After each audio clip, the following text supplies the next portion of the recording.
The left-handed hammer. DA draws a double team on.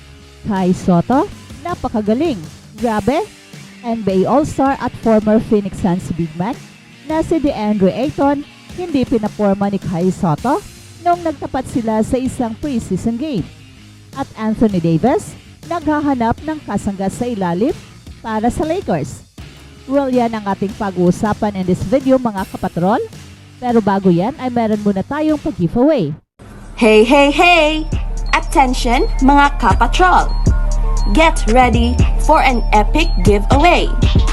Once Express Info hits 150k subscribers, one lucky winner will win the incredible Oppo Reno 11F 5G smartphone. Here's how to join. Step 1.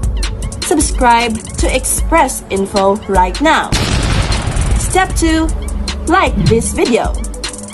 Then step 3. Comment anything good and positive about our idol Kai Soto.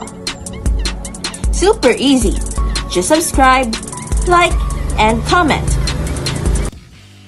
DeAndre Ayton, di nakashoot sa depensa ni Kai Soto. Look at this play. Si Kai Soto dito ang primary defender ni DeAndre Ayton at akala siguro ni Ayton na mas mabilis siya kaysa kay Kai. Pero look at what happened. Sa una niyang atake to the baseline, ay nasiraduhan kaagad siya ni Kai at nang nagpunta naman sa the other side, ay nakabantay pa rin si Kai. And the most important thing, ay gumawa ng isang napakahirap na fadeaway shot over the outreach arms of Kai at nagmintes. Ito ang play na nagpakilala ni Kai sa buong mundo against one of the best big men sa NBA. Pero pinakita ni Kai na kaya niyang pigilan ang isang legend NBA All-Star. At hindi lang sa depensa nagpapakilala itong ating idol na si Kai, kundi pati na sa opensa. In this game against a very strong Phoenix Suns team, ay umiscore si Kai ng 11 points, 2 rebounds and 2 steals in just 18 minutes of playing time. One can just imagine, kung naglaro pa si Kai ng at least 30 minutes, ay siguradong makakakuha siya ng 20 points against a legit NBA team na merong DeAndre Ayton, may Devin Booker, at meron pang Chris Paul. Yet Kai was able to deliver an inspiring performance, isang patunay na as early as 3 years ago, ay isa na siyang NBA ready. Kaya isang palaisipan pa rin kung bakit hanggang ngayon ay hindi pa nakakapasok si Kai sa NBA. Ano pa ang hinihintay ng NBA when in fact, Kai Soto has done more than enough to convince the NBA na isang NBA level talent siya. Napatunayan na niya ang kanyang galing against a top NBA team. Napatunayan na rin niya ang kanyang galing sa NBL Australia na isang napaka-physical na liga at napatunayan na rin niya sa FIBA settings na kaya niyang i-dominate ang mga European big men. Lahat ng mga ito ay sa palagay ko sapat na. Pero bakit hanggang ngayon hindi pa nakakapasok si Kai sa NBA? Bakit kaya? Well, paki-comment lang po sa comment section below. At balitang NBA naman, Anthony Davis naghahanap ng kasangga sa ilalim. Best center ng Los Angeles Lakers si Anthony Davis, walang duda, pero ayaw pa rin ng 6'10" big man na maging full-time center. Bagamat kaya niyang maglaro sa gitna, mas komportable si Davis kapag may kasabay siyang isa pang traditional na sentro na siyang makikipagbalyahan sa ilalim ng ring at tumatanggap ng mas maraming pisikal na banggaan.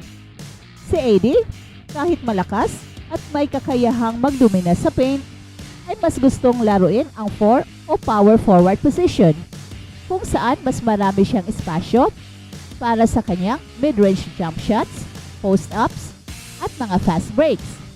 Ang pag-iwas ni Anthony Davis sa pagiging full-time center ay nagdudulot ito ng mga hamon para sa coaching staff ng Los Angeles Lakers, lalo na ngayong paparating na 2024-25 season. Sa ilalim ng bagong head coach na si JJ Redick, mukhang walang masyadong pagpipilian ang Lakers, kundi iposte itong si AD sa gitna dahil sa kanilang kakulangan ng alternatibong mga big man.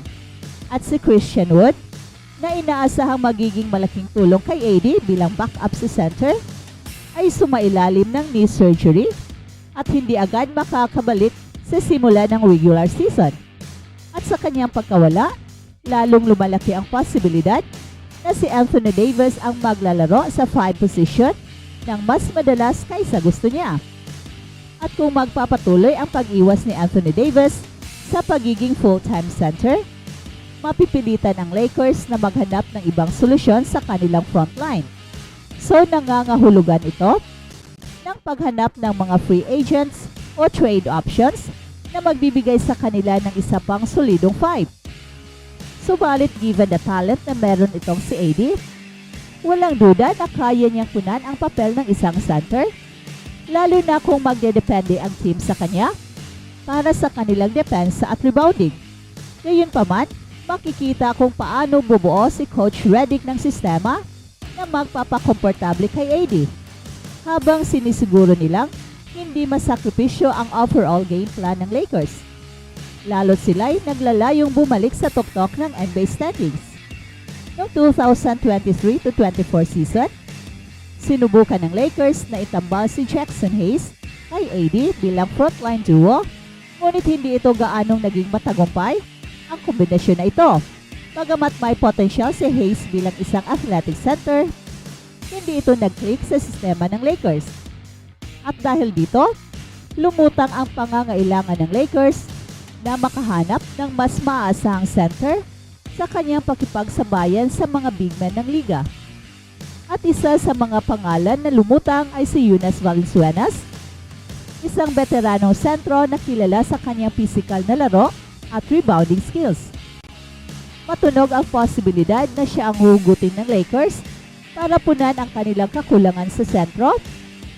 At si Jonas Valanciunas ay pumirma ng 3-year, $30 million deal sa Washington Wizards nitong offseason bilang free agent. Dahil sa kasunduan niya sa Wizards, hindi siya agad-agad na maaring mailipat, pero posibleng makipagnegosasyon ang Lakers via trade sa mid-December kapag pwede na siyang i-trade ayon sa mga patakaran ng liga.